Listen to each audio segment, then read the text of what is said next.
La communion de tout un peuple avec son équipe nationale de football. À l'image, dans un instant, le retour des joueurs congolais qui ont validé leur ticket pour le mondial de foot qui aura lieu en juin prochain aux États-Unis, au Canada et au Mexique. Un exploit dignement salué dans les rues de Kinshasa ce dimanche après 52 ans d'attente. Regardez.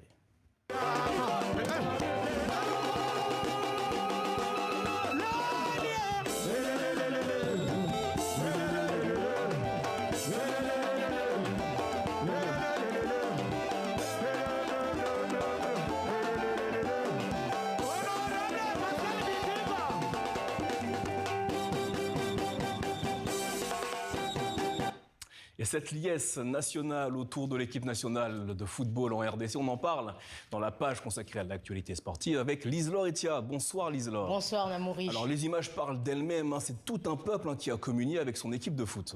Oui, comme dit la chanson, sans doute vous la connaissez, c'est le jour de fête. Voilà, pour parcourir 20 km entre l'aéroport de Ndjili et le palais du peuple, les joueurs ont mis près de 4 heures. Les léopards, vous connaissez le fameux refrain, vous le connaissez, Fimbu, oui, chicote. Voilà, les léopards avaient donc chicoté mercredi dernier la Jamaïque 1-0, victoire qui les envoie donc tout droit à la Coupe du Monde 2026. Une première depuis 52 ans. L'arrivée à Kinshasa, les félicitations du président Félix Tshisekedi devant une foule en liesse. Dadi Songozo et Timothée Marouzé nous racontent. Kinshasa en liesse et des joueurs accueillis en héros.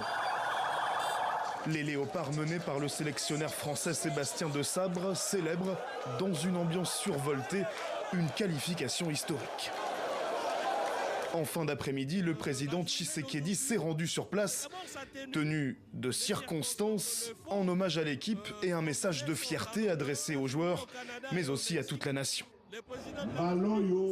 Cette fois-ci, on ne va pas rater un mondial. Nos enfants ici viennent d'ouvrir le chemin. Nous n'allons plus rater un mondial. Le mondial de 2030, le Congo sera là. Celui de 2034 aussi, nous serons encore là. Cette fois-ci, on vient de briser définitivement la malédiction. Quelques minutes plus tard, c'est au tour de l'emblématique capitaine des Léopards, Chancel Mbemba, de s'adresser à la foule. Je veux vous dire merci, parce que ça fait 52 ans, et grâce au chef de l'État, nous les enfants, avons eu cette opportunité de nous battre pour le pays. On n'a pas combattu seul, vous nous avez accompagnés depuis le début, l'honneur est pour tout le pays. Frisson pour les supporters qui attendaient toute l'équipe depuis mercredi et leur victoire stressante face à la Jamaïque après un but à la 101e minute au bout de la prolongation. 5 jours d'attente presque interminable pour ces fans qui peinent à cacher aujourd'hui leur joie et leur émotion. Le Congo réuni, le Congo uni va en Coupe du Monde. Il y a une résurrection en nous aujourd'hui. C'est le jour de Pâques, le jour de la résurrection de notre Seigneur. Et il y a cette résurrection, n'est-ce pas, de l'unité, de l'union, de l'amour entre Congolais. Nous célébrons nos héros. Une qualification synonyme aussi de respiration politique, alors que le conflit à l'Est fait toujours des ravages.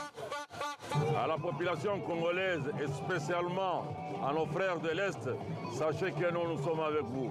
Cette victoire, c'est la victoire de tout un peuple. C'est la victoire pour vous libérer, vous les gens de l'Est. C'est la victoire pour le monde sportif.